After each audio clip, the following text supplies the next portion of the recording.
안녕하세요. 마음이 쉬어가는 이야기, 진실을 찾아 떠나는 여정. 여기는 양치는 소년 채널입니다. 오늘 여러분과 함께 열어볼 이야기는 성경 속에서 지워진 복음, 그리고 기억 속에서 사라진 한 사람에 대한 이야기입니다.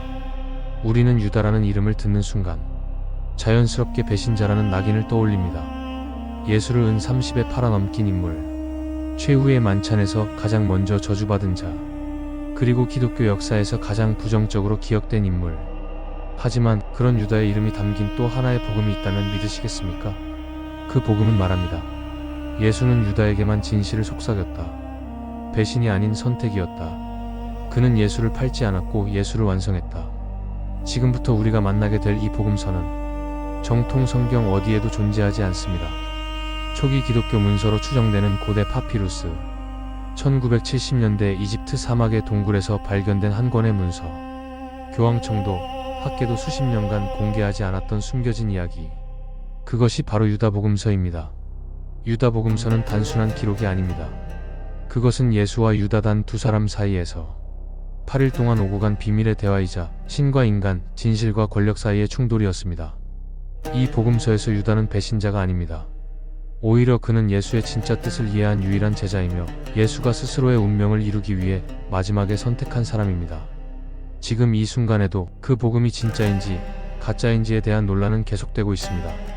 하지만 양치는 소년 채널은 무엇이 진실인지, 그리고 우리는 왜 이 이야기를 들어야 하는지를 여러분과 함께 천천히 조용히 탐험하려 합니다. 유다복음서를 8일간의 기록으로 나눠 데이 1부터 데이 8까지 매일 하루씩 예수와 유다의 비밀스러운 대화를 따라갑니다. 그 여정의 첫 시작은 아주 이상한 장면에서부터입니다. 기도하는 제자들 앞에서 예수가 웃습니다. 그리고 그 순간부터 세상의 이야기는 균열을 일으키기 시작합니다. 유다복음서 8일간의 비밀. 지금 그 여정을 시작합니다. 데이 1 웃는 예수, 불편한 제자들. 예수가 제자들의 기도를 보며 웃던 날의 기록. 예수는 제자들과 함께 유대 땅 어딘가에 머물고 있었습니다. 어느 날 그는 조용히 그들 곁으로 다가왔습니다. 그날 제자들은 함께 앉아 경건하게 기도를 올리고 있었습니다. 기도와 금식, 제물과 신실한 눈빛들. 아무도 말하지 않아도 모든 것이 정돈된 경건의 시간. 하지만 그 순간 예수는 웃었습니다. 제자들은 깜짝 놀랐습니다.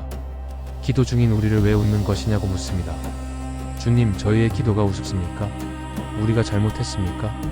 그러나 예수는 이렇게 대답합니다. 나는 너희를 비웃는 것이 아니다. 너희는 원해서 기도하는 것이 아니다. 이 기도를 통해 너희 신이 칭송받기를 원하기 때문이지. 그리고 말합니다. 너희는 나를 아느냐? 진실로 말하노니 너희 중 그 어떤 세대도 나를 알지 못할 것이다. 제자들의 얼굴이 굳습니다.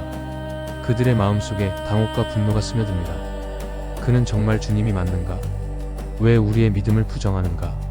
하지만 그 정적 속에서 단 한 사람만이 조용히 예수를 바라보며 앞으로 나섭니다. 바로 유다 이스가리옷. 그는 조용히 고개를 숙이며 말합니다. 당신이 누구인지 압니다. 당신은 불멸의 세계 바르벨로에서 오신 분입니다. 당신을 보내신 그분의 이름조차 저는 입에 담을 자격이 없습니다. 그 순간 예수는 유다를 따로 불러 말합니다. 다른 이들과 떨어져라. 내가 너에게 왕국의 비밀을 말해주겠다. 그러나 너는 그 왕국에 가지 못할 것이다. 많은 고통을 겪게 될 것이다.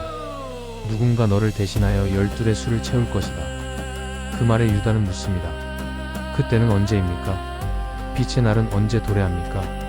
그러나 예수는 대답하지 않고 유다 곁을 떠납니다. 기도하는 제자들 앞에서 웃었던 예수, 그리고 그 웃음의 의미를 꿰뚫은 유다. 이 날부터 진실은 우리에게 익숙한 이야기에서 서서히 어긋나기 시작합니다. 데이 예수가 다녀온 또 다른 세대. 제자들이 잠든 사이 예수가 방문한 다른 세대에 대한 기록. 그날 밤 예수는 아무 말 없이 자리를 비웁니다. 그는 어디로 간 걸까요? 다음날 아침 제자들은 예수에게 다가가 묻습니다. 주님, 어제 어디에 다녀오셨습니까? 무엇을 하신 것입니까? 예수는 조용히 말합니다. 나는 또 다른 위대한 세대에 다녀왔다. 이 세상에 속하지 않은 거룩하고 강력한 세대 말이다. 제자들은 충격을 받습니다. 이 세상보다 더 위대한 세대라니? 그들은 반문합니다. 주님, 우리보다 더 거룩한 세대가 있다니요? 우리보다 더 나은 자들이 어디 있단 말입니까? 예수는 고요히 웃으며 말합니다. 너희는 마음속으로 강한 세대, 거룩한 세대를 궁금해하고 있다. 그러나 진실로 말하노니 이 세상의 어떤 사람도 그 세대를 보지 못할 것이다. 그 세대는 별들로부터도 다스림을 받지 않으며 필멸한 인간도 그 안에 들어갈 수 없느니라. 제자들은 아무 말도 하지 못합니다. 그 말은 곧 자신들이 결코 도달할 수 없는 영역이 있다는 뜻이었기 때문입니다. 예수는 이 땅의 사람들에게는 숨겨진 빛의 세대, 불멸의 세대에 대해 말하고 있었습니다. 그 세대는 신비롭고 영혼은 순수하며 이 땅의 종교와 제사, 권위조차도 아무런 영향력을 미치지 못하는 전혀 다른 차원의 존재들이었습니다. 이것은 단지 영혼의 나라나 천국이라 부르던 세계가 아닙니다. 예수는 지금 신의 피조물도 아닌 이 세상의 물질과도 전혀 관련 없는 근원적인 세대를 이야기하고 있는 것입니다. 제자들은 혼란에 빠집니다. 예수를 따르던 이유조차 흔들리기 시작합니다. 우리는 진리를 따른 것인가? 아니면 그저 다른 질서에 밖에 있었던 것인가? 하지만 이 이야기 속에서 단 한 사람만은 예수의 말을 온전히 이해하려 하고 있었습니다. 바로 유다였습니다. 제자들에게조차 닿지 않는 진실, 예수가 다녀온 다른 세대의 비밀, 그리고 그 말을 이해하려는 유다의 존재. 이제 유다와 예수는 다른 차원의 대화로 깊이 들어가기 시작합니다. 데이 3 제자들의 꿈, 피의 재단, 잠든 사이 본 환상, 그리고 예수의 충격적인 해석. 밤이 깊고 어두운 그날, 제자들은 예수 없이 잠에 들었습니다. 그리고 아침이 되자 그들은 입을 모아 말합니다. 주님, 저희는 어젯밤 꿈에서 당신을 보았습니다. 예수는 그들을 바라보며 조용히 묻습니다. 무엇을 보았느냐? 제자들은 떨리는 목소리로 대답합니다. 우리는 큰 집을 보았습니다. 그 안에는 제단이 있었고 제단 앞에는 12사람이 있었습니다.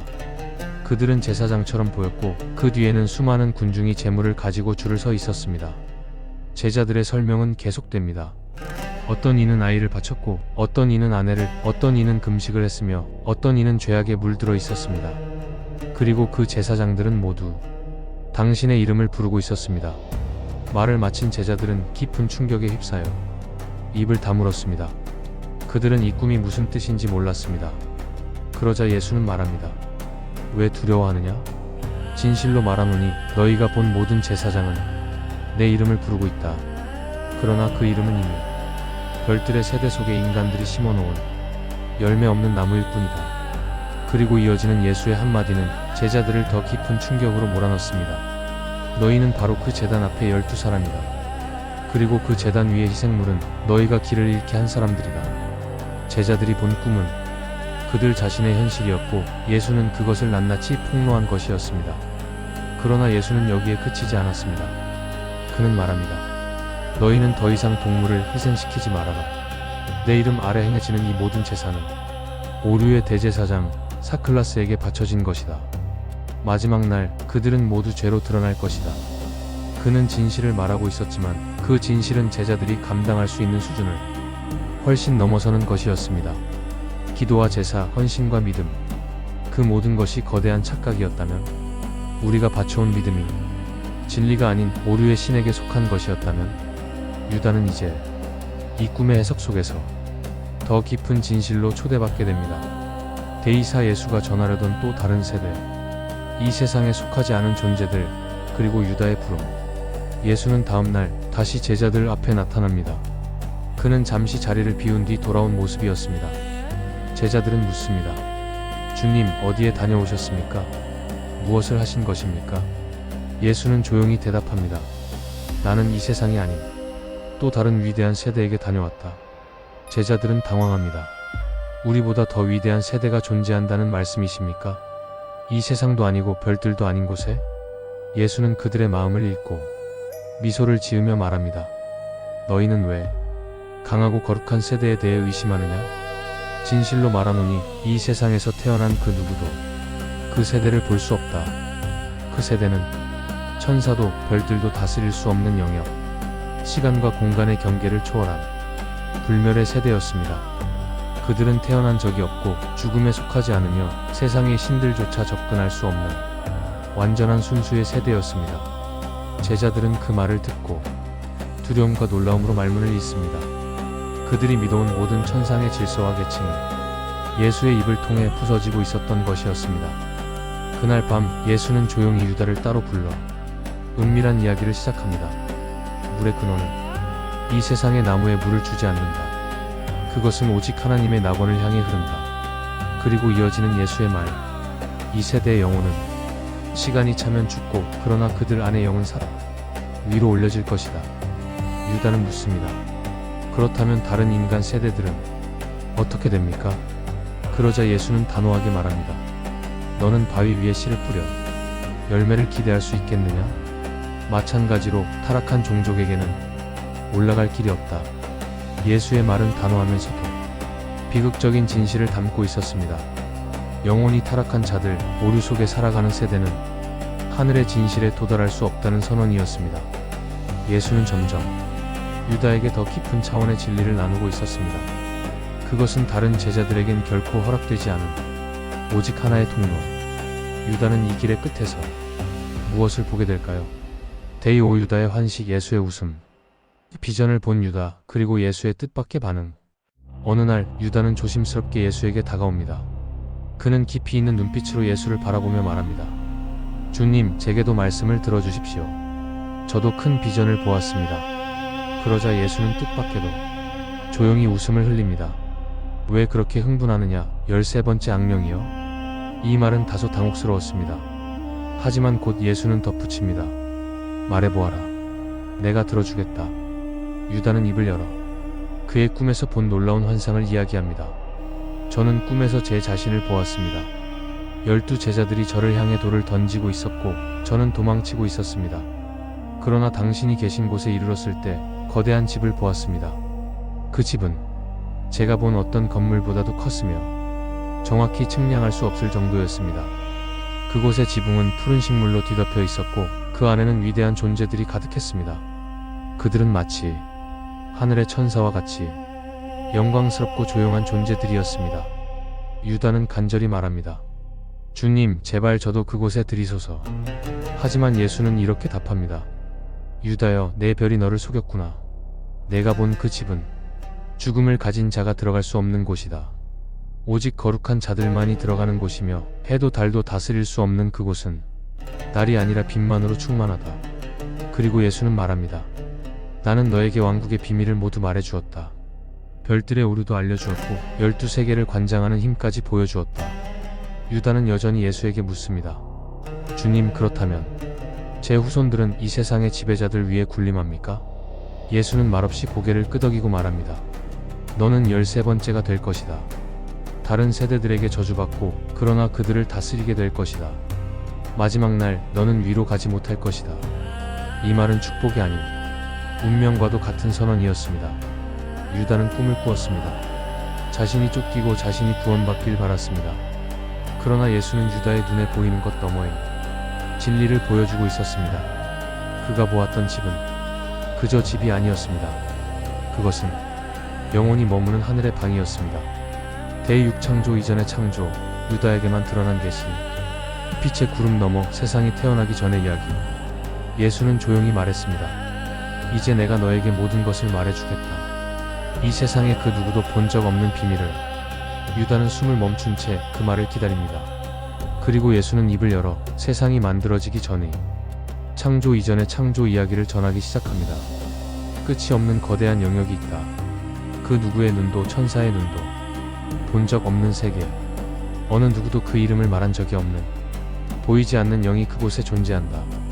예수의 목소리는 낮았지만 그 안에 깃든 의미는 우주를 흔드는 듯 했습니다. 그 보이지 않는 영이 말했다. 한 천사를 보내라. 그러자 스스로 태어난 자, 빛의 신이 구름 속에서 나왔다. 그 순간 또 다른 구름에서 4명의 천사가 나타났고 그들 모두는 스스로 태어난 자를 섬기기 시작합니다. 그리고 예수는 말합니다. 그는 첫 번째 빛의 세계를 만들고 또 다른 천사들을 창조하여 그 세계를 다스리게 하였다. 이어서 그는 두 번째 빛의 세계를 만들고 셀 수 없이 많은 천사들이 창조되었다. 그렇게 세계는 하나둘 빛과 질서 속에서 태어났습니다. 그러나 이 모든 창조의 기원은 성경에도 교회에도 세상의 어떤 문서에도 쓰여 있지 않았습니다. 이 계시는 오직 유다에게만 들려준 이야기였습니다. 그리고 아다마스가 나타났고 그의 후손 세트가 태어났다. 그는 썩지 않는 세대의 상징이었다. 예수는 계속해서 말합니다. 그는 성스러운 12개의 빛의 존재들, 72명의 빛의 인도자들, 그리고 360개의 천상 계층을 설명합니다. 이 모든 존재들은 세상의 겉모습을 이루는 것이 아니라 진짜 우주를 이루는 신성한 질서였습니다. 이 모든 무형의 존재들은 우주라 불린다. 그러나 그것은 곧 썩어버릴 세계란 의미다. 그리고 그는 유다를 바라보며 말합니다. 이 첫 번째 인간은 썩지 않는 힘과 함께 나타났다. 너는 지금 그 근원을 보고 있는 것이다. 오늘 우리는 예수를 통해 신이 세상을 만들기 전인 원형 우주를 들여다보았습니다. 이 이야기들은 마치 신화 같지만 유다 복음서가 전하는 진실의 한 조각입니다. 성경에서 배제된 창조의 이야기, 스스로 태어난 자, 보이지 않는 영, 빛의 질서와 혼돈의 지배자들. 예수는 왜 이 모든 것을 유다에게만 말했을까요? 그리고 그에게 어떤 역할을 맡기려 했던 걸까요? 데이칠 하데스의 지배자들과 인간의 창조, 신의 손이 아닌 타락한 존재들에 의해 탄생한 인류의 비밀. 우리가 알고 있는 창세기는 이제 그 진실의 껍질이 벗겨지고 있습니다. 예수는 유다에게 또 다른 창조의 이야기를 전합니다. 그것은 성경의 하나님이 아닌 하데스의 통치자들이 만들어낸 인간 창조의 기원. 그리고 보라, 구름에서 불꽃 같은 얼굴을 한 타락한 존재가 나타났다. 그 이름은 네브로, 즉 반역자라 불린 자. 유다는 숨을 멈춥니다. 그토록 숨겨진 존재의 이름을 지금 처음으로 듣는 순간입니다. 그 뒤를 이어 사클라스가 나타났다. 이들은 6명의 천사를 창조했고 또 6명의 보조 천사들이 하늘의 각 영역을 차지하였다. 예수는 그 세계의 구조를 하나씩 설명해 줍니다.